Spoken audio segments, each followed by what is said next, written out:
বিসমিল্লাহ আলহামদুলিল্লাহ ওয়াসসালাতু ওয়াসসালামু আলা রাসূলিল্লাহ ওয়া বা'দ।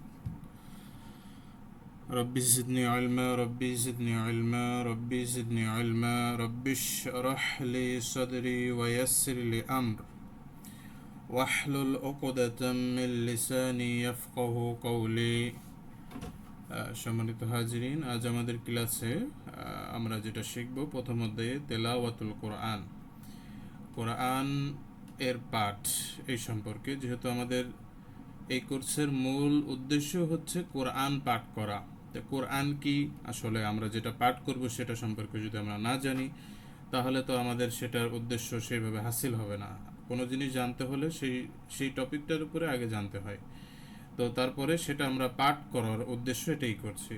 তো সেই তেলাওয়াতের পাঠের বিভিন্ন প্রকার রয়েছে, স্তর রয়েছে, যেগুলো আমাদের প্রাথমিক পর্যায়ে জানাটা খুবই জরুরি। তো আমরা আজকে শুরু করি, সেটা হচ্ছে তেলাওয়াতুল কোরআন, এই টপিকের উপরে আজকের অধ্যায়ে আলোচনা। তো তেলাওয়াতুল কোরআন হলো কোরআনের পাঠ। তেলাওয়াত যেটা আরবি শব্দ, বাংলাতে বলা হয় পাঠ, ইংরেজিতে বলে রিসাইটেশন। ঠিক আছে, এই গ্রন্থের আমরা প্রথম অধ্যায়ে জানবো পবিত্র কোরআনের পরিচয়, তেলাওয়াতের পরিচয়, তেলাওয়াতের স্তর, প্রকার, আদব ও ফজিলত। হ্যাঁ, এ সম্পর্কে আমরা ইনশাল্লাহ বিস্তারিত বলবো। তো প্রথমে আমরা শুরুতেই শুরু করি কোরআনের পরিচয়। কোরআনের পরিচয়, কোরআন শব্দটি করউন শব্দমূল থেকে উৎপত্তি, আরবি, যার অর্থ হচ্ছে পাঠ করা। আর কোরআন হচ্ছে পৃথিবীর বুকে সর্বাধিক পঠিতব্য গ্রন্থ। এটা সব থেকে বেশি কি হয়, পঠিত হয়। এটা করউন থেকে এইভাবে আসছে। অন্য মতে কোরআন শব্দটি করনুন, এখানে করউন মানে হামজা, এখানে করনুন। এই করনুন অর্থ হচ্ছে মিলিত হওয়া, একত্রিত হওয়া। হ্যাঁ, আরবিতে যেহেতু কোরআনের একটা আয়াত আর একটা আয়াতের সাথে কি একে অপরে মিলিত, এই জন্য এটাকে কেউ কেউ বলেছেন এটা করনুন থেকে কোরআন আসছে।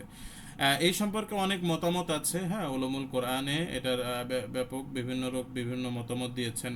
হ্যাঁ, কেউ কোরআনকে বলেছেন যে এটা হচ্ছে আল ফলান শব্দ থেকে কোরআন শব্দটি হচ্ছে এই গঠনে আসছে। কেউ কোরআনটি যে এগুলো হচ্ছে ইসমে মুশতাক, কেউ বলেছেন এইভাবে ইসমে মুশতাক থেকে আসেনি। যেমন ইমাম শাফি বলেছেন যে এটা ইসমে মুশতাক বলা যাবে না, এটা নিজেই হচ্ছে যেমন ইসমে জামেদের মতো, যেমন তাওরাত ইনজিল একটা নির্দিষ্ট নাম, একটা জাতি নাম বলা যেতে পারে, কোরআনটাও তেমন। হ্যাঁ, তো এইভাবে মতবিরোধ আছে। তো যাই হোক, আমরা যেটাই বুঝি যে কোরআন অর্থ পঠিত, কোরআন অর্থ মিলিত। হ্যাঁ, কোরআন অর্থ আমরা সর্বাধিক, যেহেতু এটা পঠিতব্য গ্রন্থ, এবং কোরআনের পারিভাষিক অর্থে এটাও বিভিন্ন লোক বিভিন্নই দিয়েছে। তবে যেটা সব থেকে প্রচলিত এবং সব থেকে যেটাকে বলা যেতে পারে সংক্ষেপে সহজ ভাষায় বলি, সেটা হচ্ছে কোরআন হচ্ছে আল্লাহর বাণী বা কথা। এই সম্পর্কে আমরা একটু আলোচনা করব। যা লৌহে মাহফুজ থেকে জিব্রাইল আলাইসাল্লামের মাধ্যমে আল্লাহ সুবহানাহু ওয়া তাআলা আনহু সর্বশেষ নবী মুহাম্মদ সাল্লাল্লাহু আলাইহি সাল্লাম এর উপর সুদীর্ঘ 23 বছর যাবৎ ধারাবাহিকভাবে অবতীর্ণ সর্বশেষ আসমানি গ্রন্থ, এবং তা পাঠে লিপিবদ্ধ করা হয়। এটা হচ্ছে পারিভাষিক সংজ্ঞা, খুবই সংক্ষেপে। এখন আমরা এখানে একটু আলোচনা, সেটা হচ্ছে কোরআন হলো আল্লাহর বাণী। তো এখন এই যে আল্লাহর বাণী, এটার আরবি হচ্ছে কালামুল্লাহ। তো আমরা কি জানি যে ইমাম আহমদ বিন হাম্বল কি কারণে এই যে মৃত্যুবরণ করেছিল বেত্রাঘাতে? তিনি দীর্ঘদিন যাবৎ আব্বাসীয় খলিফা যারা মুতাজিলা মতবাদ গ্রহণ করেছিল, মামুন এবং তার ছেলেদের হাতে আহমদ বিন হাম্বল নির্যাতিত হয়েছিল। তার কারণটা কি আমরা জানি? কেউ বলতে পারবেন কেন তিনি বেত্রাঘাতে মৃত্যুবরণ করেন তাদের নির্যাতনে? কারো কি জানা আছে?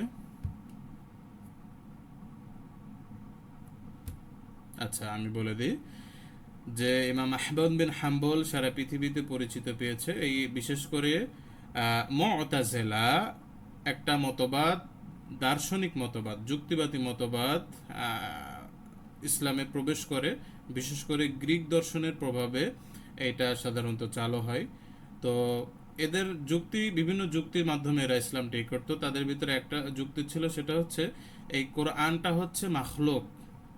তারা মনে করতো কোরআনটা আমাদের মতো সৃষ্টি, এজন্য কোরআনকে তারা কালামুল্লাহ মানে আল্লাহর বাণী, এটা তারা অস্বীকার করতো যে কোরআন হচ্ছে আল্লাহর বাণী না। আল্লাহর বাণী হলে তো এটা হচ্ছে সিফাত হয়ে যাবে, হ্যাঁ, অবিনশ্বর হয়ে যাবে, এটার কোনো ধ্বংস হবে না। তো কোরআন আমাদের মতোই সৃষ্টি, এটা তারা কি করলো, এই যুক্তিতে তারা বিভিন্ন ধরনের করে এই যুক্তি খাড় করালো, একটা ব্যাপক একটা মতবাদ হয়ে গেল, এর অনুসারক সংখ্যা হয়ে গেল। পরবর্তীতে খলিফা মামুন এবং তার পুত্ররা এটার প্রচারে ব্যাপক তারা এই করে আর কি, যেহেতু একটা সারা পৃথিবীর খলিফা, তারা এটা গ্রহণ করেছে। এবং যারা কোরআনকে আল্লাহর বাণী বলে তাদের সবাইকে তারা কি করলো, নির্যাতন শুরু করলো। তো পৃথিবীতে সর্বশেষ দুইজন ব্যক্তি এই কোরআন যে কালামুল্লাহ এর উপরে অটল ছিল, তো একজন ছিলেন আহমদ বিন হাম্বল, আর একজন ছিলেন তিনি পরবর্তীতে মারা গিয়েছিলেন আর কি। একজনই পরবর্তীতে ছিল, তিনি হচ্ছেন আহমদ বিন হাম্বল। তাকে অসংখ্যবার করতে হয়েছে, নির্যাতনের শিকার হয়েছে। বাগদাদে তাকে মাথা মুন্ডন করে সারা গাধার পিঠে সারা বাগদাদ তাকে ঘুরিয়েছে। হ্যাঁ, সর্বশেষ বেত্রার আঘাতে তিনি মৃত্যুবরণ করেন আর কি, নির্যাতনে। তো তিনি আজীবন বলে গিয়েছেন কোরআন আল্লাহর বাণী, কোরআন কালামুল্লাহ, এটা মাখলুক নয়। কারণ কোরআনের বাণী হচ্ছে আল্লাহর সিফাত, যা অবিনশ্বর, কখনো ধ্বংস হবে না। আমি হচ্ছে মাখলুক, মানুষ জাতি হচ্ছে মাখলুক, আমাদের কিন্তু ধ্বংস আছে। আমাদের এই পৃথিবী এটা হচ্ছে মাখলুক মানে সৃষ্ট, এটার কিন্তু ধ্বংস আছে। কিন্তু আল্লাহর বাণী তো কোনো ধ্বংস হবে না। মাখলুক বললে তো সেটা মানে কি হয়ে যাবে, সেটা তো ধ্বংস হয়ে যাবে, তাই না? তো আল্লাহর জাত আর আল্লাহর সিফাত কখনোই কি হবে না, ধ্বংস হবে না, এগুলো পরিপূর্ণ। তো এইটা হচ্ছে আল্লাহর বাণী, আমাদের আকীদা থাকবে কোরআন হচ্ছে আল্লাহর বাণী বা কথা, এটা তার সিফাত, এটা মাখলুক না। ঠিক আছে, এটা আমাদের আহলে সুন্নাহ ওয়াল জামাতের আকীদা, এটা থাকবে। যা লওহে মাহফুজ থেকে জিবরাইল আলাইহিস সালামের মাধ্যমে সর্বশেষ নবী মুহাম্মদ সাল্লাল্লাহু আলাইহি সাল্লামের উপরে সুদীর্ঘ 23 বছর যাবত ধারাবাহিকভাবে, এখানে একটা খেয়াল রাখেন যে আমাদের মুহাম্মদ সাল্লাল্লাহু আলাইহি সাল্লামের উপরে জিবরাইল আলাইহিস সালাম এর মাধ্যমে সুদীর্ঘ 23 বছর যাবৎ ধারাবাহিকভাবে অবতীর্ণ হয়েছে। তবে এর আগে পূর্ববর্তী যুগে যত নবী রাসূল ছিল তাদের উপরে কিন্তু এইভাবে কোরআনটা নাজিল হয়নি। মানে তাদের উপরে যে গ্রন্থ নাজিল হয়েছিল, সরাসরি একটা গ্রন্থ যেমন নাজিল করে দিয়েছিল একসাথে, মানে একবারে একটা গ্রন্থ আসমান থেকে পাঠিয়ে দিয়েছে, ওইটা তাদের গ্রন্থ। কিন্তু ইসলামটা, কোরআনটা এমনভাবেই হয়েছে, মোহাম্মদ সাল্লাহ সাল্লামের উপর প্রতিষ্ঠিত হয়েছে সারা পৃথিবীতে, যে যুগ উপযোগী সময়ে যখন যেটা দরকার তখন সেই আয়াতটি নাজিল হয়েছে। এইভাবে সুদীর্ঘ 23 বছর যাবৎ ধারাবাহিকভাবে অবতীর্ণ হয়েছে। তো পূর্বের যুগে যত কিতাব নাজিল হয়েছে সেটা কিতাব আকারে আসলেও ওগুলো কিন্তু সংরক্ষিত হয়নি। কিতাব আকার আসার পরও সেগুলো কি হয়েছে, বিলুপ্ত হয়ে গিয়েছে। কিন্তু মুহাম্মদ সাল্লাল্লাহু আলাইহি সাল্লামের উপর এভাবে কিতাব আকার আসেনি। রাসূল সাল্লামের উপর অবতীর্ণ হতো, তার সাহাবেরা কি করতো, তার সাহাবিদেরকে বর্ণনা করে দিত, তার সাহাবিদের কাছে প্রচার করে দিত, তারা মেমোরাইজ রাখতো, তারা নামাজে বিভিন্ন এসে চর্চা করতো, কিছু তারা বিভিন্ন কাঠে, তারপরে বিভিন্ন পাতায় তারা কি রাখতো, এটা সংরক্ষণ করে রাখতো। তো যেহেতু আল্লাহ সুবহানাহু ওয়া তাআলা বলেছেন যে এটা তিনি সংরক্ষণ করবেন কিয়ামত পর্যন্ত, এটা কি হবে না, বিলুপ্ত হবে না, তিনি এই সংরক্ষণের দায়িত্ব রয়েছেন। তো কোরআন এখনো পর্যন্ত অক্ষরে অক্ষরে কি রয়েছে, সে অবিকৃত অবস্থায় রয়েছে, কোনো কিছু কি হয়নি, কোরআনে চেঞ্জ হয়নি। এটা হচ্ছে কোরআনের একটা কি মুজিজা। এবং সর্বশেষ আসমানি গ্রন্থ, যেটাকে কামেল গ্রন্থ বলা হয়, ইয়াউমা আকমালতু লাকুম দীনাকুম, যেদিন এই আয়াতটি নাজিল হয়েছে সেদিন কি হয়েছে, ইসলামটা পরিপূর্ণ হয়ে গিয়েছে। এবং এই কোরআন এমন একটি গ্রন্থ যা পাঠে কি করা হয়, নেকি লিপিবদ্ধ করা হয়, অটো নেকি লেখা হয়ে যায়। খেয়াল রাখবেন, কোনো গ্রন্থ অটো নেকি লেখা হয় না, কিন্তু কোরআন হচ্ছে এমন একটা গ্রন্থ যা পাঠ করলে অটো প্রতি হরফে হরফে কি করা হয়, 10 নেকি করে লেখা হয়। এটা খেয়াল রাখবেন যে এটা হচ্ছে এই গ্রন্থ যেটা অটোমেটিকলি সওয়াব লিপিবদ্ধ হয়ে যায়। সুবহানাল্লাহ। তো আমি আবারও বলি যে কোরআন এটা হচ্ছে পৃথিবীর বুকে সব থেকে বড় মুজিজা, মানে অলৌকিক গ্রন্থ, যেটাকে বলে মিরাকেল। আবারও বলি, পৃথিবীতে সব থেকে আল্লাহর বড়, সবচেয়ে বড় নিয়ামত হচ্ছে এই কোরআন, যেটা যেটা হুদাল্লিন্নাস, কি করে, কিসের জন্য এসেছে, মানুষের হেদায়েতের জন্য এসেছে। তো মানুষের হেদায়েতের উপরে মানে কোনো কিছু বড় হতে পারে, নিয়ামত, কোনো নিয়ামত বড় হতে পারে? কারণ হেদায়েত না থাকলে তো সে কোনোদিনও আপনার নাজাত পাবে না, আর নাজাত না পেলে তো তার আজীবনই সেই জাহান্নামে থাকা লাগবে। তো নাজাত বিষয়টা মানুষের সব থেকে বড় চাওয়া এবং পাওয়া। তো আমরা যদি নাজাত না পাই, তো নাজাত পেতে হলে কাকেই করতে হবে, কোরআনকে ফলো করতে হবে। এই জন্য কোরআন হচ্ছে পৃথিবীর সব থেকে বড় মিরাকেল এবং মানুষের জন্য সব থেকে বড় নেয়ামত। এই গ্রন্থ আমরা কি করব, এই গ্রন্থটা আমরা পাঠ করা শিখব। সব থেকে মুজিজা, আল্লাহর বাণী এবং পৃথিবীর আমাদের জন্য সব থেকে বড় নেয়ামত। তো এই কোরআনে আসলে শেষ করা যাবে না, এই কোরআনের প্রত্যেকটা যে মিরাকেল যে বিষয়গুলো রয়েছে আসলে শেষ করা যাবে না।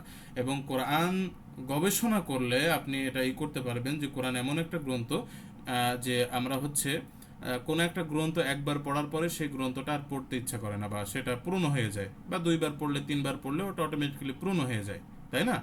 কিন্তু কোরআন এমন একটা গ্রন্থ যে যারা এর উপরে গবেষণা করেছে যে আপনি যদি 1000 বারও যদি কোরআন পড়েন, তো প্রত্যেকবারে আপনার মনে হবে যে কোরআনটা নতুন নতুন, পুরনো হবে না কোনোদিন। আপনি যতই পাঠ করুন না কেন, আপনি আপনি খতম করুন না কেন জেনে শুনে, বা আপনি গবেষণা করে যদি আপনি যতই করুন না কেন, এই কোরআন কিন্তু কখনো কি হবে না, পুরাতন হবে না। এটা হচ্ছে কোরআনের মৌজেজা, এটা আজীবন নতুন থাকবে আপনি যতই পাঠ না করুন না কেন। এবং এটা এমন একটা গ্রন্থ যেটা এত বড় একটা গ্রন্থ, 30 পারা বলা যেতে পারে, আপনার 6236, এটা অনেকের মত। তো এই এত বড় এত আয়াত নিয়ে একটা গ্রন্থ মানুষ A to Z কি করতে পারে, মুখস্থ করে রাখতে পারে, কিন্তু অন্য কোনো গ্রন্থে এভাবে মুখস্থ করার ক্ষমতা কারণ নাই। এটা হচ্ছে কোরআনের মৌজেজা। তো আল্লাহ সুবহানাহু ওয়া তাআলা এই কোরআনকে আমাদের বিশুদ্ধভাবে পাঠ করার তৌফিক দান করুক, আল্লাহুম্মা আমিন। তো এখানে কোরআনের কিছু তথ্য এখানে আছে যে কোরআন 23টা পারায় অবতীর্ণ হয়েছে, 114টি সূরা রয়েছে এবং 540টি রুকু সম্বলিত একটি বৃহৎ গ্রন্থ, যার মধ্যে 86টি মাক্কি সূরা, এবং এখানে 22টি দেওয়া হয়েছে মিস্টেক, এখানে 28টি হবে। হ্যাঁ, 86টি মাক্কি সূরা বলতে যেটা হিজরতের আগে নাজিল হয়েছে। হিজরতের আগে নাজিল হয়েছে বলতে যে যেটা মোহাম্মদ সাল্লাহ সাল্লামের যখন ওই যে মদিনায় হিজরত করে, মক্কার কাফেররা যখন মোহাম্মদ সাল্লাহ সাল্লামকে হত্যার জন্য রাতে নির্ধারণ করে যে হত্যা করা হবে, সে রাতে আল্লাহ যখন নাজিল করে যে তোমার হিজরত করতে হবে, তো ওই রাতের আগে যতগুলো সূরা নাজিল হয়েছে সেই সূরাকে বলা হয় মাক্কি সূরা, এবং হিজরতের পরে যেগুলো নাজিল হয়েছে সেগুলোকে বলা হয় মাদানী সূরা। তো মাক্কি সূরা এবং মাদানী সূরার ভিতরে অনেক পার্থক্য আছে। আরও সূরার বিভিন্ন প্রকার রয়েছে যেগুলো ওলমুল কোরআন যদি আপনি পড়েন, বিশেষ করে এগুলো এখানে লাগে না যেহেতু আমাদের এটা টপিক না, যেমন সাইফি, শীতাই, আরদি, সামাই, যেগুলো শীতকালে নাজিল হয়েছে, হ্যাঁ, যেগুলো গ্রীষ্মকালে নাজিল হয়েছে, যেগুলো আপনার আসমানে নাজিল হয়েছে সামাই, যেগুলো দুনিয়াতে নাজিল হয়েছে আরদি, হ্যাঁ, তো সাফারি, হ্যাঁ, হাজারি, এই বিভিন্ন ধরনের প্রকার রয়েছে যেগুলো উলুমুল কোরআন যদি আপনি কোরআন নিয়ে তাফসির করেন সেক্ষেত্রে এগুলো লাগে। তো যেহেতু আমাদের এখানে কোরআন পাঠের বিষয়, এখানে আমাদের তাজবিদ লাগবে, ঠিক আছে? তো এইগুলো হচ্ছে তথ্যমূলক যে কোরআনের সবচেয়ে বড় সূরা এই সূরা বাকারা, এবং সবচেয়ে সূরা হচ্ছে সূরা কাউসার। কোরআনের প্রথম সূরা ফাতিহা দিয়ে শুরু হয়েছে, এবং সর্বশেষ সূরা নাস। কোরআনের ভিতরে বিভিন্ন কত হাজার আয়াত, কত হাজার শব্দ এগুলো রয়েছে, এগুলো আপনারা পড়ে নেবেন, তথ্যমূলক, এগুলো কাজে দিবে। কোরআন বিষয়ে যে এত এত বিষয় রয়েছে, ওয়াকফ রয়েছে, এত যজম রয়েছে, এত আপনাদের জন্য কাজে দিবে। তো এখন আসি আমরা তেলাওয়াতুল কোরআন। তেলাওয়াতুল কোরআনের পরিচয়ে, যেহেতু আমরা কোরআন এটা কি আমরা একটা সংক্ষেপে জানলাম, এখন আমরা এই কোরআনকে পাঠ করব, তো এই পাঠকে বলা হয় কি বললাম, যে তেলাওয়াত। তো তেলাওয়াতের পরিচয় কি? আর তেলাওয়াত শব্দের আবিধানিক অর্থ পাঠ করা, আবৃত্তি করা, পড়া, অনুসরণ করা। এটাকে আমরা যদি ইংরেজিতে বলি তাহলে এটাকে বলবো রিসাইটেশন, ঠিক আছে? তো পরিভাষায় কোনো কিছুকে পাঠ বা আবৃত্তি করাকে আরবিতে তেলাওয়াত বলা হয়। আর তেলাওয়াতুল কোরআন হলো মহান আল্লাহর বাণী আল কোরআনের পাঠ, মহান আল্লাহর বাণী আল কোরআনের পাঠ। এই তেলাওয়াতুল কোরআন হচ্ছে আল কোরআনের পাঠ, আবৃত্তি করা, পড়া, ঠিক আছে? তো এই কোরআন যে আমরা তেলাওয়াত করব এর স্তর রয়েছে। এই তেলাওয়াতের স্তর কি এবং কয়টি, এটা নিয়ে আমি আলোচনা করি। সেটা হচ্ছে দুনিয়াবি ব্যবহারিক জীবনে যেমন গতির 3টা স্তর রয়েছে, যেমন ধীর গতি, দ্রুত গতি, এবং তার মধ্যবর্তী কি বলা হয়, মধ্যম গতি। খুব ফাস্ট, আবার খুব স্লো, আবার মিডিয়াম যেটাকে আমরা বলি। তো তেমনি কোরআন তেলাওয়াতু রাসূল সাল্লাল্লাহু আলাইহি সাল্লামের এই গতির দিক থেকে 3 স্তরে বর্ণিত হয়েছে। আমরা আবারও বলছি, তেলাওয়াতের গতির স্তর 3টি। যেমন আমরা বলি দ্রুত, ধীর এবং মধ্যম, যেটাকে আমরা ফাস্ট বলি, অথবা স্লো বলি, অথবা মিডিয়াম বলি। তো এই গতির দিক থেকেও কোরআন তেলাওয়াত হচ্ছে 3 প্রকার। একটাকে বলা হয় তাহকিক, যেটাকে বলা হয় একেবারে স্লো, যেটাকে বলা হয়, আরেকটা হচ্ছে তাদবীর, যেটাকে বলা হয় মিডিয়াম, মধ্যম, আর একটা হচ্ছে হাদর, এটাকে বলা হয় আপনার হচ্ছে দ্রুত বা ফাস্ট। তো আমরা এই বিষয়ে আলোচনা করি বিস্তারিত। তাহকিক কি? তাহকিক তেলাওয়াতটা কি? তো তাহকিক হচ্ছে ওয়ালবুত ও ফিত তেলাওয়াতি মিন গায়রি তামতিত, অর্থাৎ তাহকিক তেলাওয়াত হলো এমন তেলাওয়াত যা খুবই ধীর গতিতে অর্থ ও তাজবিদের আহকামের দিকে লক্ষ্য রেখে পড়া হয়। তাহকিক তেলাওয়াত হলো এমন তেলাওয়াত যা খুবই ধীর গতিতে অর্থের দিকে, তাজবিদের আহকামের দিকে খুবই লক্ষ্য রেখে তেলাওয়াত পড়া হয়। আর এই তেলাওয়াত সাধারণত মিশরীয় কারীরা পড়ে থাকে, যেমন এই যে কারি আব্দুল বাসেত, হ্যাঁ, কারি মিশরি, কারি হচ্ছে আপনার হুসারি, তারপরে সিদ্দিকি, এইসব কারিগুলো এক কথায় যেগুলো যে মঞ্চে দেখেন না বিভিন্ন টিভি প্রোগ্রামে, বা বিভিন্ন মঞ্চে যেগুলো হচ্ছে সাধারণত পাঠ করে থাকে কারেরা, খুবই স্লো, অনেক লম্বা নিঃশ্বাস নিয়ে যেগুলো তেলাওয়াত করে, এই তেলাওয়াতকে বলা হয় তাহকিক। বুঝতে পেরেছেন? যেমন আমি বলি বিসমিল্লাহির রহমানির রহিম আলহামদুলিল্লাহি রাব্বিল আলামিন। এই যে এই তেলাওয়াতটা মানে একেবারে স্লো, আলহামদুলিল্লাহি রাব্বিল আলামিন, মানে প্রত্যেকটা হরফ, প্রত্যেকটা অক্ষরকে আপনার এমনভাবে তেলাওয়াত করা, মানে ধরে ধরে, কোনো ফাস্ট না। আলহামদু, এই যে প্রত্যেকটা ধরে ধরে, এটাকে বলে তাহকিক। তো যখন কেউ তেলাওয়াত শুরু করবে বা শিখবে, তখন এই তাহকিক স্টাইলে তাকে প্র্যাকটিস করতে হবে, কখনোই দ্রুত পড়া যাবে না, একেবারে ধরে ধরে। যদি এটা আপনি সুন্দর করে পড়তে পারেন, তো আপনি তখন তেলাওয়াতকে সুন্দর করে যে কোনো অবস্থা আপনি পড়তে পারবেন। এইটা আগে প্র্যাকটিস করতে হবে। আর এর মিডিয়াম হচ্ছে তাদবির। তাদবির তেলাওয়াত হলো তাজবিদের আহকামের দিকে লক্ষ্য রেখে দ্রুত এবং ধীরগতির মাঝামাঝি তেলাওয়াত করা, যেটাকে আমরা বলি সালাতের ভিতরে পড়া হয়। যেমন সৌদি আরবের কারীরা পড়ে থাকে, যেমন সালাতের ভিতরে কারি সুদাইস, হ্যাঁ, কারি আপনার হচ্ছে জুহানি, এইসব তেলাওয়াত যারা আছেন এদের তেলাওয়াত যেমন মিডিয়াম তেলাওয়াত বলতে যেমন আলহামদুলিল্লাহি রাব্বিল আলামিন, ঠিক আছে, আর রহমানির রহিম। এই যে এই তেলাওয়াত হচ্ছে যেগুলো সালাতে পড়া হয়, এক কথায় এটাকে বলে তাদবির, মানে মিডিয়াম, ঠিক আছে, সালাতের ভিতরে পড়তে হয়। আর হাদর তেলাওয়াত হচ্ছে যেগুলো এমন তেলাওয়াত যা তাজবিদের হুকুম আহকাম ঠিক রেখে দ্রুততার সাথে আদায় করা হয়, যেটা সাধারণত বাংলাদেশে খতমে তারাবি যখন পড়ায় তখন এই তেলাওয়াতটা সাধারণত করে থাকে। বা কেউ যদি মানে খতম দেওয়ার উদ্দেশ্যে কোনো কারি যদি করে থাকে, কোরআন খতম করবে, সেই ক্ষেত্রে দ্রুত গতিতে পড়ে থাকে, যেটাকে বলা হয় হাদর তেলাওয়াত। হ্যাঁ, বিসমিল্লাহির রহমানির রহিম আলহামদুলিল্লাহি রাব্বিল আলামিন আর রহমানির রহিম মালিকি ইয়াউমিদ্দিন إياك نعبد وإياك نستعين اهدنا الصراط المستقيم صراط الذين أنعمت عليهم। এই যে দ্রুত গতিতে পড়ে যাওয়া। তবে কি তাজবিদের আহকাম কি রাখতে হবে? ঠিক রাখতে হবে। এখানে তিনটা কথাই কিন্তু আছে, যে তাহকিবের মানে তাজবিদের আহকাম মানে হুকুম আহকামের দিকে কিন্তু ঠিক রাখতে হবে। তাজবিদের হুকুম আহকাম আপনি ঠিক না রেখে আপনি দ্রুত পড়তে গেলেন, সেক্ষেত্রে ভুল হয়ে গেল, তাহলে ওই হাদর চলবে না। মনে রাখবেন যে হাদর তেলাওয়াত তখন জায়েজ হবে যার তাজবিদের হুকুম আহকাম ঠিক থাকবে। আপনি তাজবিদে পারদর্শী এবং ওই তাজবিদ অনুযায়ী পড়তে পারেন, তাহকিক করে পড়তে পারেন, তাদবির করে পড়তে পারেন। এখন দেখবেন যে আপনি যে হাদর করে পড়তে পারছেন, আপনার মাখরাজে সিফাতে কোনো ত্রুটি হচ্ছে না, তো সেই ক্ষেত্রে তখন হাদর জায়েজ। যারা কেরাত শাস্ত্রে পারদর্শী, এক কথায় যারা ভালো কারি, তারা হাদর পড়তে পারবে। কিন্তু আপনি এখন নতুন শুরু করছেন, আপনি কিন্তু দ্রুত কখনোই শিখবেন না। প্রথমে কি শিখতে হবে? তাহকিক স্টাইলে, মানে একেবারে ধীরে গতিতে। বিসমিল্লাহির রহমানির রহিম, এই যে এটা হচ্ছে তাহকিক, মানে প্রত্যেকটা ধরে। আর তাদবির হচ্ছে বিসমিল্লাহির রহমানির রহিম, এটা হচ্ছে তাদবির। আর হাদর হচ্ছে বিসমিল্লাহির রহমানির রহিম, এটা হচ্ছে হাদর, মানে দ্রুত গতিতে। সবগুলোই কি রাখতে হবে? তাজবিদের হুকুম ঠিক রাখতে হবে। এখন এই তিনটা প্রকার কিন্তু সবই শাস্ত্রীয় দৃষ্টিকোণ থেকে কিন্তু তারতিল, যেটা আল্লাহ সুবহানাহু ওয়া তাআলা বলেছেন ওয়ারাতিলিল কোরআনা তারতিলা, তোমরা তারতিল সহকারে কোরআন তেলাওয়াত করো। তো এটা কিন্তু সবই তারতিলের অন্তর্ভুক্ত। হ্যাঁ, তারতিল কোনো ভিন্ন প্রকারের নাম নাই। তাজবিদের আহকাম ঠিক রেখে যদি কেউ তেলাওয়াত করে, তাহলে উপরের এই তিন স্তরেই কি করতে পারবে? তেলাওয়াত করতে পারবে। ঠিক আছে? তবে আবারও বলছি যে আপনারা যেহেতু নতুন শুরু করছেন, আপনাকে শুরু করতে হবে তাহকিক দিয়ে, প্র্যাকটিস মাস করতে হবে তাহকিক। এইটা শিখতে পারলে অটোমেটিক্যালি আপনি 2 নম্বর তো এমনি পারবেন, 3 নম্বরও পারবেন। কেউ কিন্তু এই 3 নম্বর, যেটাকে হাদর, দ্রুত গতিতে তেলাওয়াত করে কেউই শিখবেন না।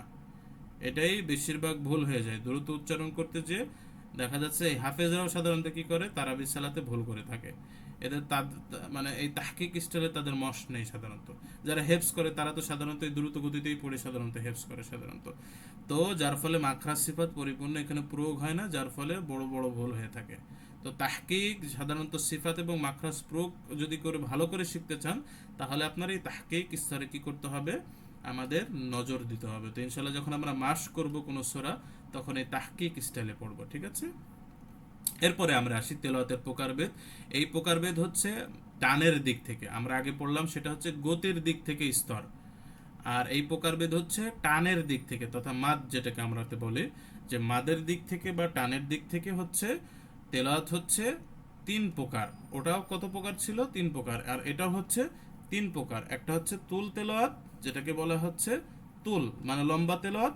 আর একটা হচ্ছে তাওয়াসসুত, যেটাকে বলা হয় মধ্যম, মিডিয়াম টান। আর একটাকে বলা হয় কসর, মানে খাটো করে পড়া। এই তিন প্রকার হচ্ছে মাদের দিক থেকে বা টানের দিক থেকে, ঠিক আছে। আমি আবারও বলছি, আগে যে আমরা এই তেলাওয়াতটা স্তরটা পড়লাম, এই তেলাওয়াতের স্তর হচ্ছে গতির দিক থেকে, ফাস্ট, স্লো এবং মিডিয়াম। আর এইটা হচ্ছে টান বা মাদের দিক থেকে, যে টানের পরিমাণগত দিক থেকে, ঠিক আছে। তিন প্রকার: তুল, তাওয়াসসুত, কসর। এখন তুলটা কি? তুল হচ্ছে লম্বা করে পড়া, তুল শাব্দিক অর্থ, অর্থাৎ তেলাওয়াতের সময় আরদি মাদ বা লিনের মাদ। এই আরদি মাদ কি, লিনের মাদ কি, এটা আমরা পরবর্তীতে যখন মাদের কায়দা পড়ব তখন এই কায়দাতে বিস্তারিত আলোচনা করব।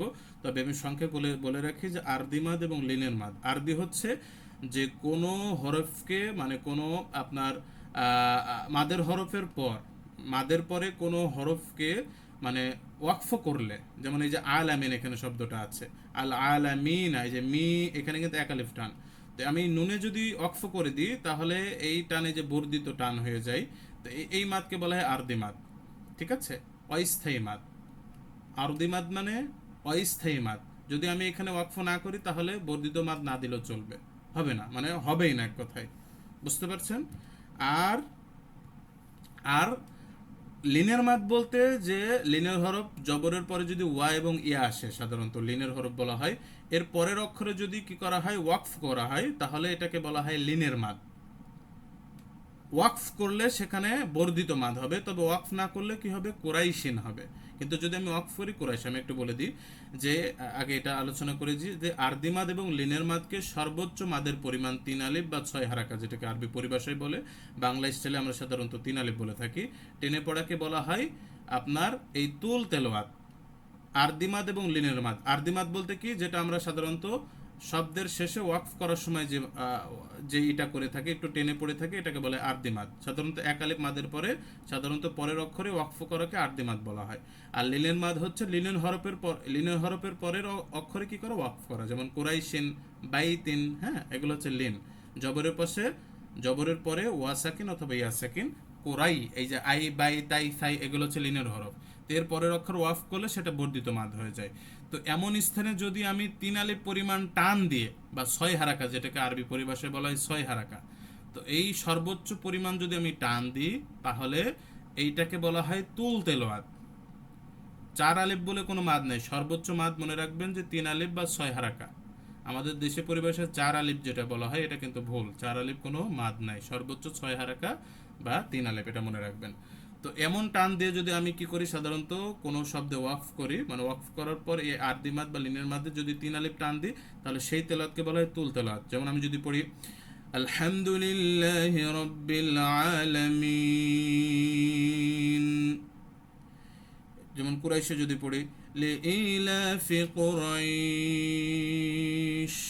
এই যে আমি লং টান দিলাম 3 আলিফ পরিমাণ বা 6 হারাকা, এই টানওয়াত যদি আমি তেলাওয়াত করি, তাহলে কি হবে, এটা তুল তেলাওয়াত হলো, বুঝতে পেরেছেন। এই শব্দের শেষে ওয়াকফ করার সময় 3 আলিফ বা 6 আলিফকে তেলে পড়া। আর এই তেলাওয়াত সাধারণত তাহকিক স্তরে তেলাওয়াত করার সময় পড়া হয়, ঠিক আছে।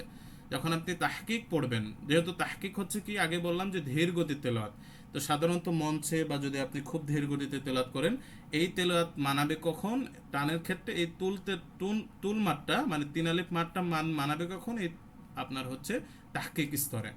যখন আপনি স্লো তেলাওয়াত করবেন, তখন এই আরদি মাত অথবা লিনের মাত যখন আসবে, তখন আপনারা কি করবেন, পরিপূর্ণ টান দিবেন, মানে শর্ট করবেন না, মিডিয়ামও করবেন না, শর্টও করবেন না। কি করবেন, পরিপূর্ণ তিন আলিফ যেটাকে বলা হয়, যেখানে তিন আলিফ টান দেওয়া যাবে সেখানে কি করবেন, পরিপূর্ণ তিন আলিফ টান দেবেন, তাহলে এই তাহকিক স্তরটা মানাবে। বুঝতে পেরেছেন?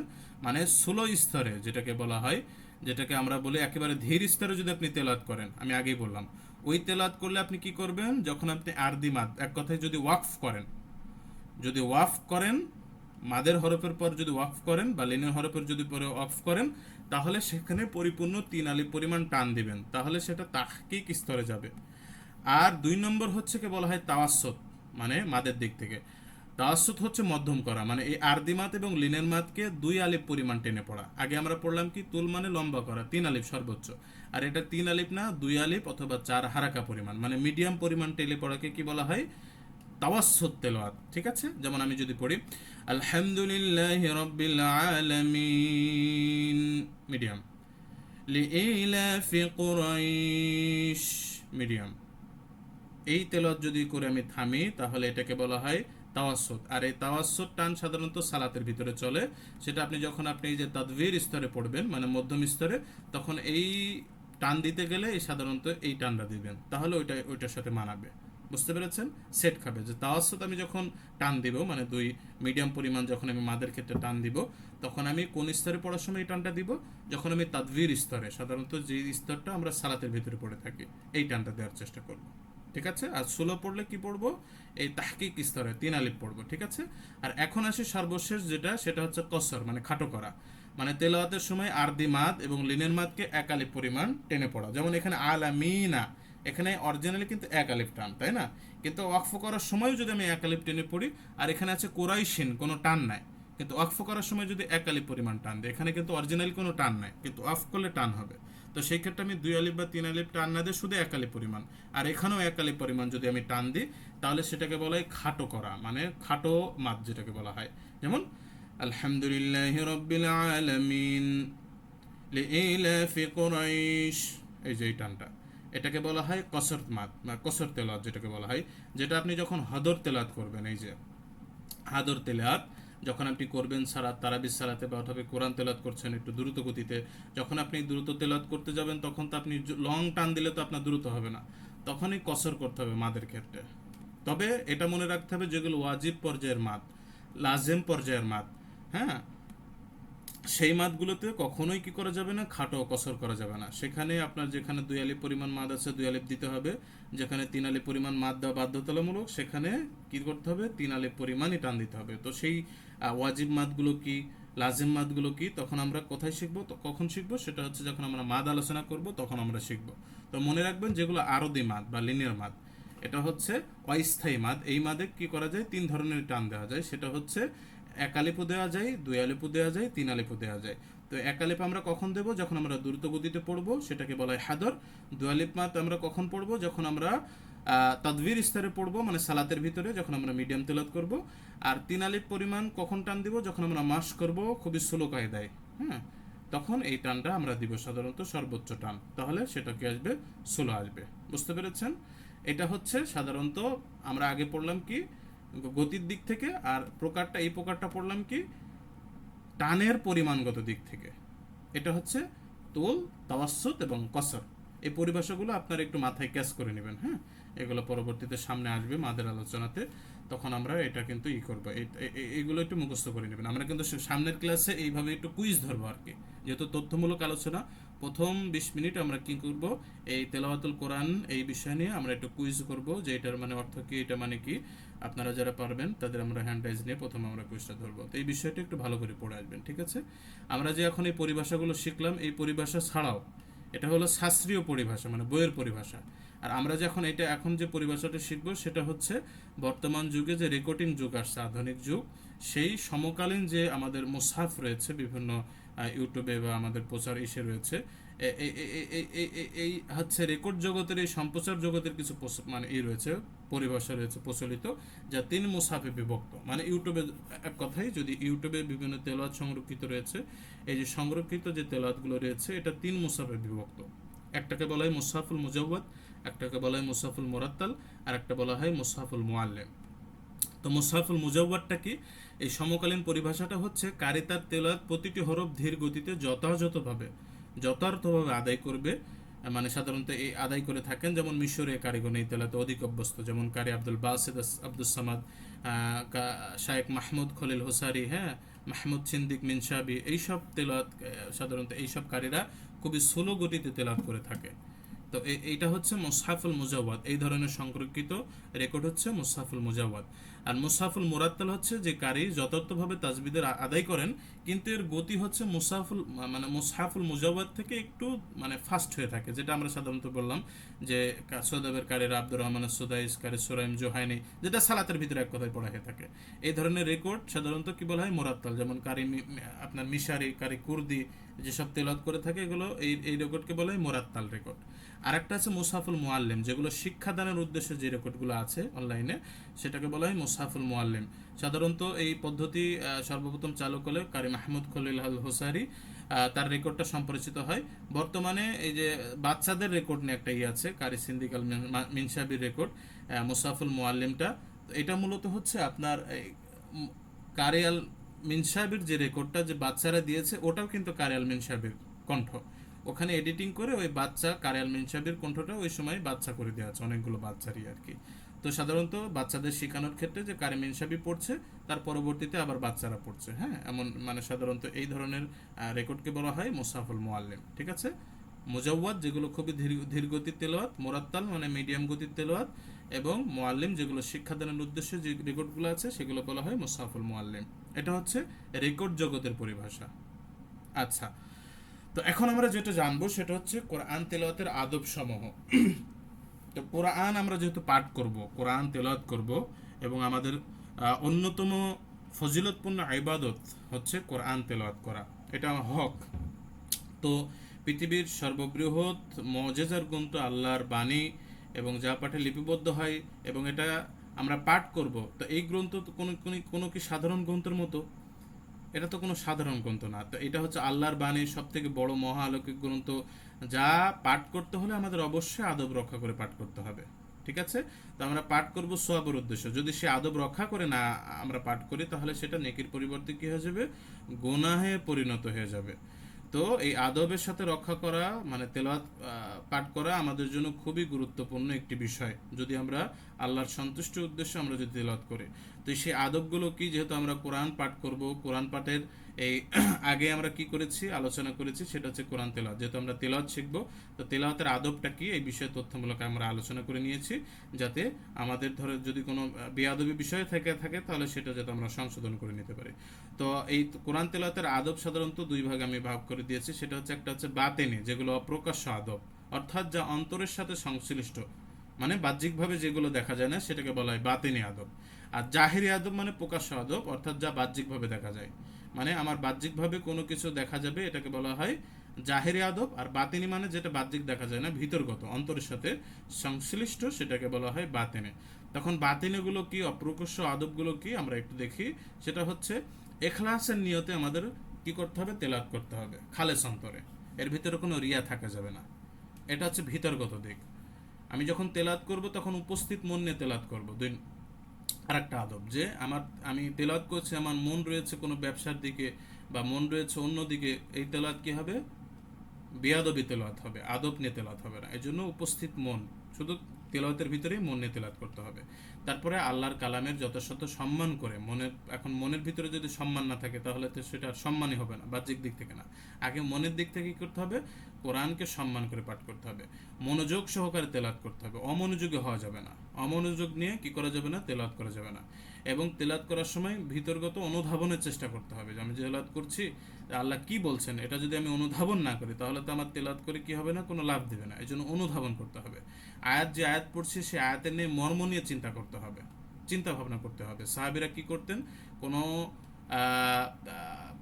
আয়াত যদি মুখস্থ করতেন, তাহলে সেই আয়াতটা ততক্ষণ পর্যন্ত আমল না করা পর্যন্ত আবার পরের আয়াত মুখস্থ করতেন না। ওইটা মর্ম নিয়ে ভাবতেন, ওটার আমল করতেন, তারপরে কি করতেন, পরের আয়াতে মুখস্থ করতেন। এটা হচ্ছে তাদের সাধারণত খাসায়েস। আর একটা হচ্ছে তেলাওয়াতের সাথে প্রভাবিত হওয়া, যেটাকে বলা হয় আজাবের আসলে, আল্লাহ নিয়ামতের আসলে কেঁদে ফেলা, হ্যাঁ, যেটা সাধারণত আরবে দেখা যায়, যে সালাতের ভিতরে তেলাওয়াত করছে, এমন আয়াত আসছে সেখানে কেঁদে ফেলছে, আর তেলাওয়াতই করতে পারছে না, হ্যাঁ। এটা হচ্ছে প্রভাবিত হলে আসলে তেলাওয়াতের এটা পাওয়া যায়।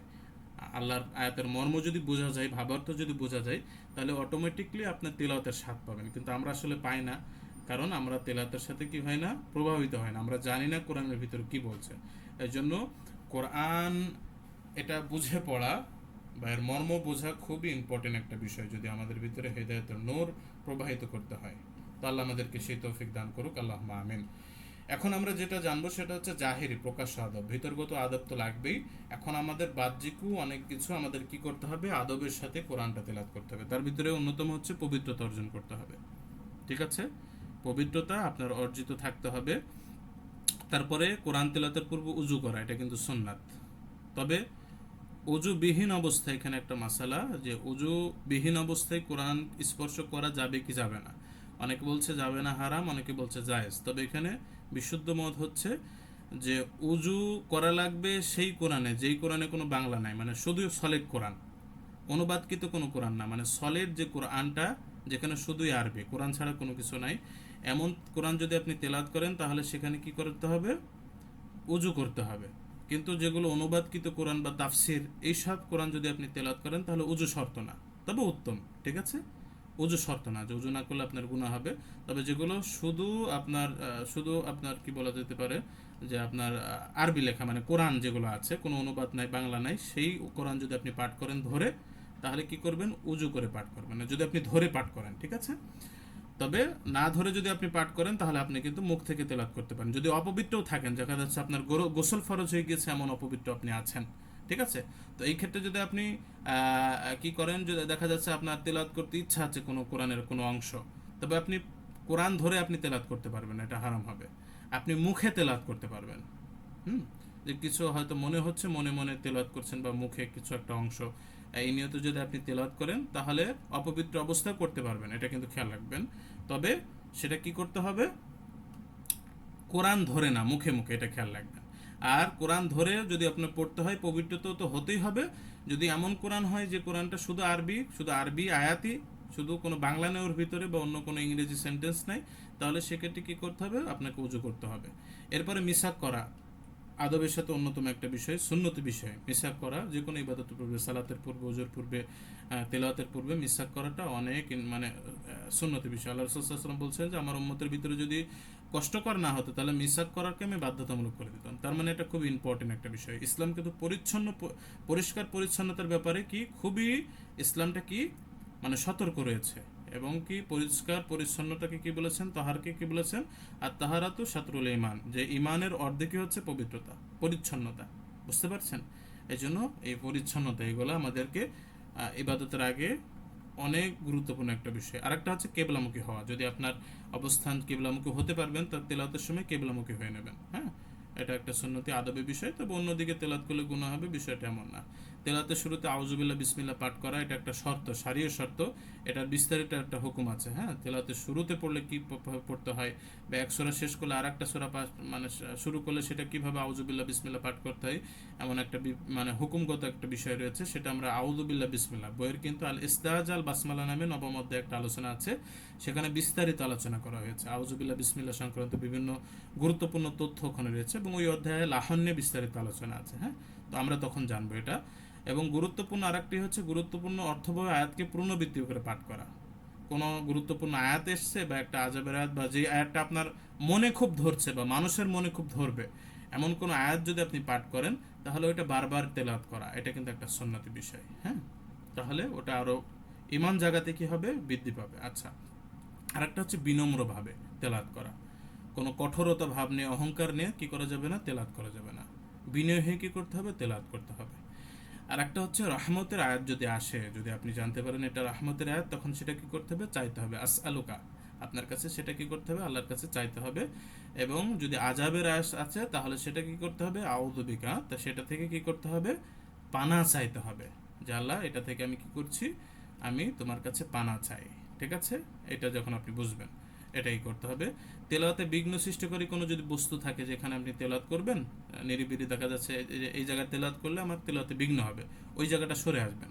যেখানে নিরিবিলি তেলাওয়াত করবেন, সেখানে চলে যাবেন। হ্যাঁ, মানে করতে পারবেন সেই অঞ্চলে চলে যাবেন, সেই স্থানে চলে যাবেন, সেখানে যে তেলাওয়াত করবেন। তেলাওয়াতে সাধারণত তেলাওয়াত করার সময় শয়তান লাগবে, তো এই সময় তেলাওয়াত করতে করতে হাই আসবে আপনার। হ্যাঁ, এটা সাধারণত শয়তান আপনার ঘাড়ে লাগবে বা আমাদের সাধারণত লাগে পড়তে গেলে। তো ওই সময় মুখে হাত দিব, হাই তোলার সময় মুখটা বন্ধ রাখবো, তেলাওয়াতটা বন্ধ রেখে মুখে হাত দিয়ে হাই করবো। হ্যাঁ, মুখ খোলা রেখে হাই, যে কোনো অবস্থায় আপনি মুখটা খোলা রেখে হাই তুলবেন না, মুখে মুখটা ঢেকে তারপরে হাই তুলবেন। এটা সৌন্দর্য এবং একটা বলা যেতে পারে ইসলামী একটা নির্দেশ। আচ্ছা, আর একটা হচ্ছে সুন্দর কণ্ঠে সুন্দর সুর দিয়ে তেলাওয়াত করা। আপনার যদি কণ্ঠ সুন্দর হয়, যেমনই সুন্দর হোক না কেন, আপনার মাখরাজ সিফাত দিয়ে সর্বোচ্চ পরিমাণ আপনাকে চেষ্টা করতে হবে যে আল্লাহর বাণীকে সুন্দর কণ্ঠে তেলাওয়াত করা। তবে মনে রাখতে হবে যে সুন্দর কণ্ঠ দিতে যে গানের সুরে যাতে তেলাওয়াতটা না হয়, যে এখানে একটা বিষয় থাকে। বিশেষ করে মাকামাত যারা চর্চা করে, আমি বেশিরভাগ দেখেছি এদের এই সুন্দর কণ্ঠ, মানে এই মাকামাতের কণ্ঠে আনতে যে তাজবিদের হুকুম তো চলে যায়, অনেকটা গানের পর্যায়ে চলে যায়। মানে মূল লক্ষ্য থাকে যে ওই কোরআনকে মানে কণ্ঠ সুন্দর করা, মানে মাকামত অনুযায়ী করা আর কি, বিভিন্ন ধরনের ঢঙে। তো এটা আমি ম্যাক্সিমামই দেখেছি ওটা আসলে জায়েজ পর্যায়ে থাকে না। হ্যাঁ, ম্যাক্সিমাম মাকাম যারা এই যে বিভিন্ন অনলাইনে দেখা যায়, হ্যাঁ, ইরানের একটা একটা আছে, আমি ওদের মাঝে মাঝে ভিডিও আসে, হ্যাঁ, বিভিন্ন বাচ্চারা বা বিভিন্ন বড় বড় কারিরাও যায়, সেখানে 4-5টা কারি ওরা একটা আয়াত তিলাওয়াত করে, আর এরা বিভিন্ন ধরনের অঙ্গি ভঙ্গি করে আর কি। হ্যাঁ, তো মাকামাত দিয়ে ওখানে সাধারণত তিলাওয়াত করে। তো ওদের উদ্দেশ্যই থাকে শুধু ওই মাকামাতের সুর, ওখানে কি আছে ভিতরগত ওইসব বিষয় দেখার না। তো এটা আসলে ফাসিক কারি বলা যেতে পারে। এগুলো যারা চর্চা করে সাধারণত এইসব যারা অনলাইন জগতে আছে, এদের আগে মিউজিক, ওই যে আমি একটা ক্লাসে বলছিলাম, এদের আগে সেই কি বলে যে গানের যে মিউজিক একটা আছে না কোর্স, ওটা আগে করতে হয়। শিল্পী হতে হলে যে কোর্সটা করা লাগে, ওই কোর্স না করলে এদের আসলে প্রচার করতে দেয় না, আগেই ফাঁসাকি কাজ দিয়ে কারি হয়। ঠিক আছে, এদেরকে আমাদের অনুসরণ করে এড়িয়ে চলতে হবে। আচ্ছা, তাজবিদ সহকারে তো অবশ্যই তেলাওয়াত করতে হবে, এটা তো ফরজ। অপবিত্র অবস্থায় কোরআন স্পর্শ না করে পাঠ করতে হবে, স্পর্শ করা যাবে না। হ্যাঁ, কেউ যদি পাঠ করতে চায় তাহলে মুখে মুখে পাঠ করবে, কোরআনকে স্পর্শ করবে না। ঘুম যদি আসে ওই অবস্থায় কোরআন তেলাওয়াত করবে না, ঘুমিয়ে নিবে। হ্যাঁ, স্ট্রং থাকলে তেলাওয়াত করবেন যাতে মনোযোগ আসে। আর ঘুম আসছে আপনি এমন অমনোযোগী হয়ে যাবেন কোরআনের সাথে, এটা বেয়াদবি হয়ে যাবে। কোরআন পাঠ অনুযায়ী আমল করা, এটা কিন্তু খুবই ইম্পর্টেন্ট। আমাদের এই আদবটা নাই, যেটা সাহাবীদের ভিতরে ছিল, সালাফদের ভিতরে ছিল। কোরআন পাঠ আছে, আমাদের দেখা যাচ্ছে যে এরা রামাজানে হাফেজরা কি করলো, আপনার কোরআন সম্পূর্ণ খতম করলো। তো সেই পাঠের অনুযায়ী কি আমল চলছে? আমল 99%ই আমল করছে না। তো এই বিষয়টা কিন্তু আমাদের খুবই ইম্পর্টেন্ট এবং ফরজ বিষয়। লিমা তাকুলুনা মা লা তাফআলুন, যেটা তোমরা বলো না সেটা তোমরা করো না। হ্যাঁ, তো আমরা বলছি কিন্তু সেটা আমল করছে না। আল্লাহ আমাদেরকে তৌফিক দিক আমল করার।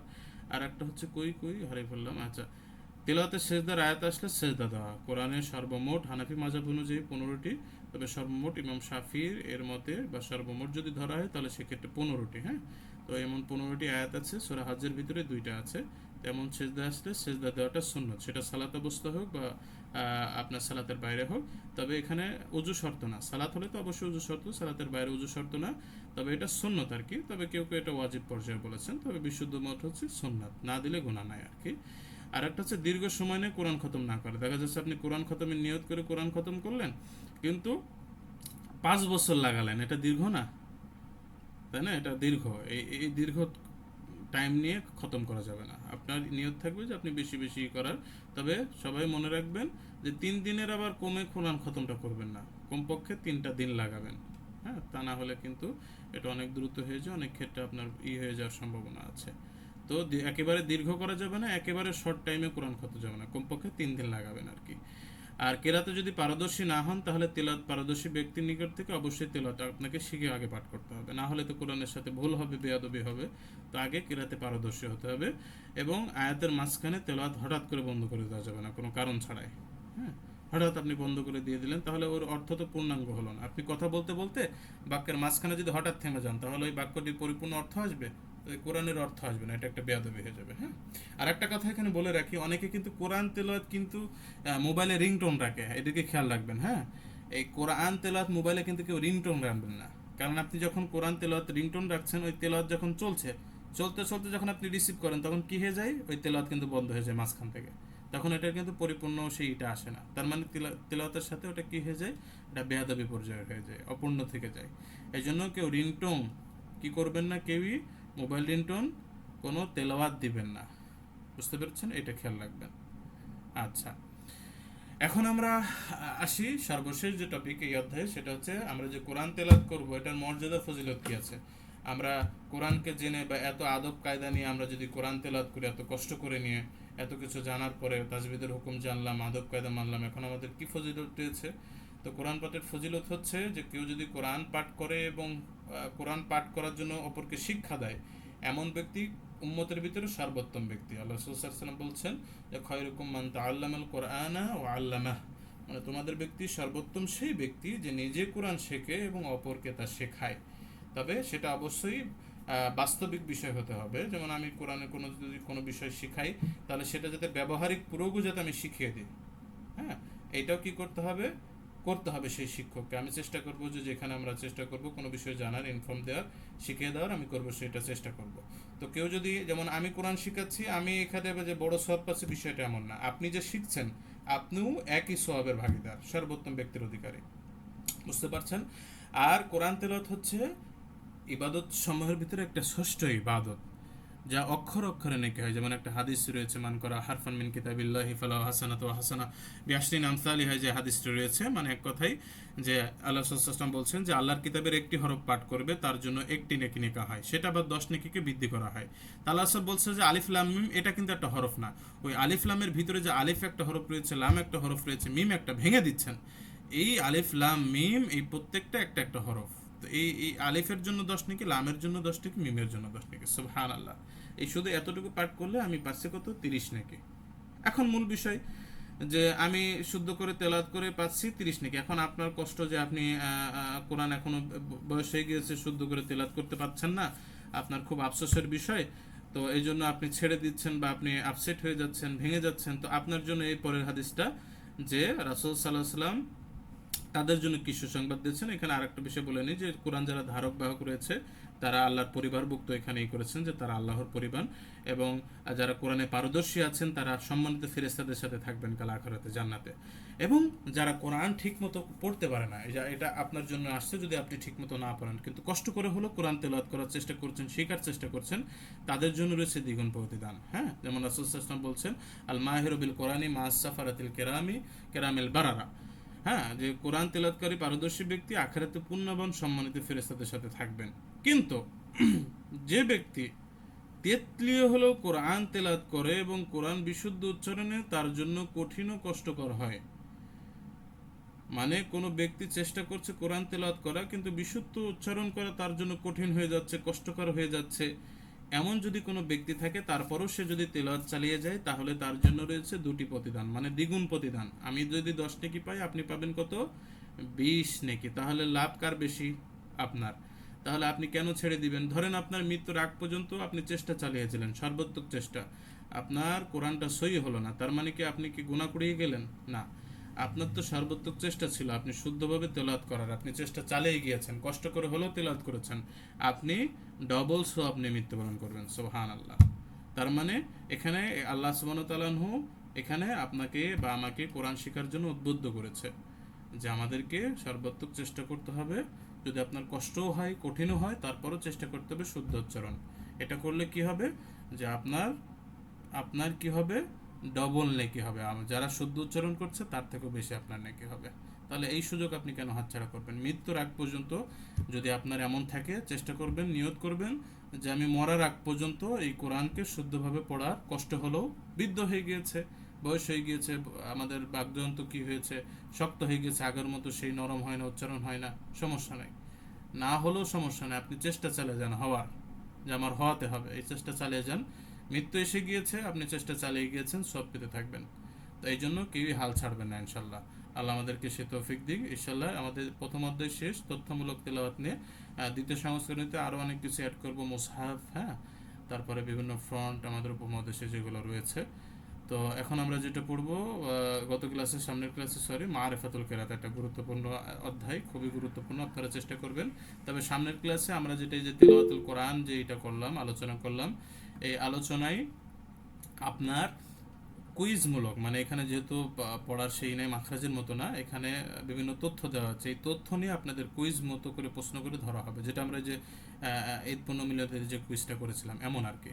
তো আপনারা এই পরিভাষাগুলো একটু মুখস্থ করে আসবেন, কেমন কি, হ্যাঁ, কত প্রকার, এইসব বিষয় নিয়ে, খুঁটিনাটি বিষয় নিয়ে কুইজ ধরা হবে। আপনারা এই শুরুতেই, ক্লাস শুরুতেই 20 মিনিট আপনারা এখানে উপস্থিত থাকার চেষ্টা করবেন ইনশাল্লাহ। তো ইনশাল্লাহ আমরা সামনের ক্লাসে মারিফাতুল কিরাত দ্বিতীয় অধ্যায় শুরু করব। আজকে আমাদের ক্লাস এই পর্যন্তই।